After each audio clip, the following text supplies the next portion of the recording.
नमस्कार। आप सभी को मेरी राधे राधे। आप सभी का अमृत अंश में स्वागत है। आज मैं आप सभी को सनी देव की कथा सुनाने जा रही हूँ। कृपया कहानी को अंत तक जरूर सुनें ताकि आपको पूरी कहानी पता हो। शनिवार का दिन न्याय के देवता शनि देव को समर्पित है। शनि को कर्म फल दाता माना गया है, जो लोगों को उनके अच्छे बुरे दोनों कर्मों का फल देते हैं। धार्मिक मान्यताओं के अनुसार शनि व्रत में करने से व्यक्ति अपनी कुंडली में पीड़ित शनि ग्रह को मजबूत कर सकता है। कहते हैं जिस व्यक्ति पर शनि कृपा बरसती है उसे सफल होने से कोई नहीं रोक सकता। शनि व्यक्ति को रंग से राजा बनाने की ताकत रखते हैं। आइए शनिवार की कथा आरंभ करते हैं।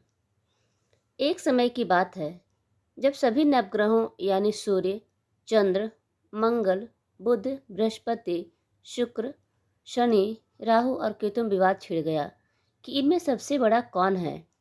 सभी आपस में लड़ पड़े। तभी सारे देवराज इंद्र के पास पहुंचे। इंद्रदेव घबराए और निर्णय करने में अपनी असमर्थता जताई, लेकिन उन्होंने सुनवाई लेने के लिए राजा विक्रमादित्य का नाम बताया और कहा कि इस समय पृथ्वी पर अति न्यायप्रिय हैं, आपकी मदद वही कर सकते हैं। सभी ग्रह एक साथ राजा विक्रमादित्य के पास पहुंचे और अपनी समस्या रखी। राजा विक्रमादित्य संकट में आ गए क्योंकि वह जानते थे कि जिस किसी को भी छोटा घोषित किया जाएगा वह क्रोधित हो उठेगा। तब राजा ने एक उपाय बताया।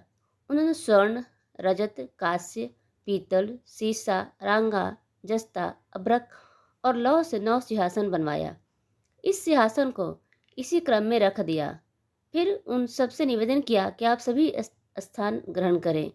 इनमें से जो अंतिम सिंहासन पर बैठेगा वही सबसे छोटा माना जाएगा। लोहे के सिंहासन सबसे बाद में होने के कारण शनिदेव उसी पर बैठ गए। तभी से वो सबसे छोटे कहलाने लगे। शनिदेव को लगा कि राजा ने जानकर ऐसा चाल चला है। वह गुस्से में राजा से बोले, राजा तू मुझे नहीं जानता। सूर्य एक राशि में 1 महीना, चंद्रमा 2.25 महीना 2 दिन, मंगल 1.5 महीना, बृहस्पति 13 महीना, बुध और शुक्र 1-1 महीने विचरण करते हैं। लेकिन मैं 2.5 से 7.5 साल तक एक ही राशि में रहता हूँ। मैंने बड़े बड़े का विनाश किया है। जब श्री राम की 7.5 आई तो उन्हें वनवास हो गया। रावण की घड़ी में उनकी लंका के बानरों की सेना ने हरा दिया। अब तू क्या चीज़ है। ऐसा कहते हुए शनिदेव वहाँ से चले गए। बाकी के देवता खुशी खुशी वापस आए। कुछ समय बीतने के बाद राजा को 7.5 आई। तब शनिदेव बढ़िया बढ़िया घोड़े को लेकर एक सौदागर बनकर वहां पहुंचे। राजा को पता लगते ही वह अपने अश्वपाल को अच्छे घोड़े खरीदने की आज्ञा दे दी। उसने कई अच्छे घोड़े खरीदे।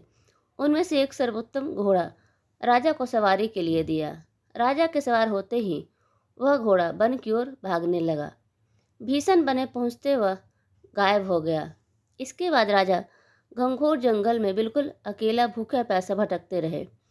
तब एक ग्वाले ने उसे पानी पिलाया। राजा प्रसन्न हुए और उसे अपना अंगूठी दे दी।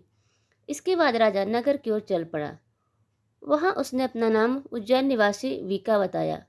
उस नगर में एक सेठ की दुकान पर उसने कुछ देर आराम किया। भाग्यवश उस दिन सेठ की खूब बिक्री हुई थी, तो सेठ खुश होकर उसके साथ घर लेकर गए और राजा को खाना खिलाया। वहां उसने खूंटी पर एक हार टंगा देखा जिससे खूंटी निगल रही थी। थोड़ी देर में पूरा हार गायब था। सेठ को लगा कि बीका ही उसे चुराया है और उसने बीका को कोतवाल के पास पकड़वा दिया। फिर वहां के राजा ने भी बीका को चोर समझा। उसके हाथ पैर कटवा कर नगर के बाहर भिजवा दिया। वहां से एक तेली गुजर रहा था, जिसे देख दया आई। उसने बीका को अपनी गाड़ी में बैठाया। इसके बाद राजा की शनि दशा समाप्त हुई। ऋषु व्रत आने पर राजा मल्हार गीत गाने लगे। राजा के राग को सुनकर उस नगर की राजकुमारी मनभावनी को उनका गाना इतना पसंद आया, उन्होंने प्रण कर लिया कि वह उसी राग वाले से विवाह करेंगी। राजकुमारी ने अपनी दासी को राग गाने वाले को ढूंढने भेजा। दासी ने पता लगाकर राजकुमारी को बताया कि वह एक अपाहिज है, लेकिन राजकुमारी तब भी उसी से विवाह करने पर अड़ी रही। अगले दिन वह अनशन पर बैठ गई कि वो विवाह करेंगी तो उसी से करेंगी। तो राजा ने अपने राजकुमारी का विवाह उस अपंग राजा से करवा दिया।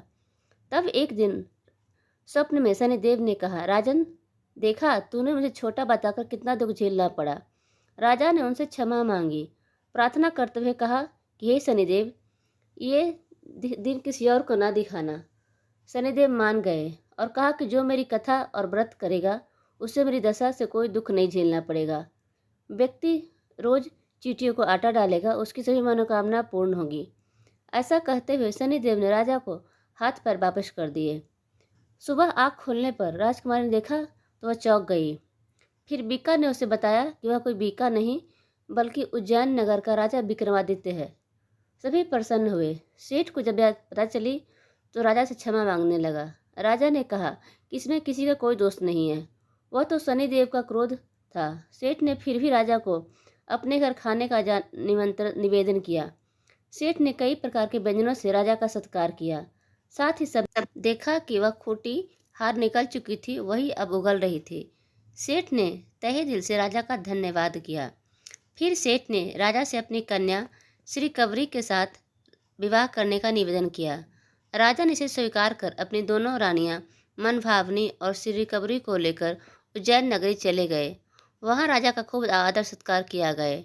सारे नगर में दीपमाला बनाई गई। राजा ने पूरे नगर में घोषणा की कि मैंने शनिदेव को सबसे छोटा बताया था, जबकि वही सर्वोपरि है। सारे अच्छे बुरे कर्म के कारक शनिदेव ही हैं। तब से सारे राज्य में शनिदेव की पूजा और कथा नियम रूप से होने लगी। माना जाता है कि जो शनिवार का व्रत रख शनिदेव की इस कथा को सुनता या पढ़ता है, उसके सारे दुख दूर हो जाते हैं। बोलिए शनिदेव की जय। आप सभी का बहुत बहुत धन्यवाद। सब्सक्राइब शेयर ज़रूर करें।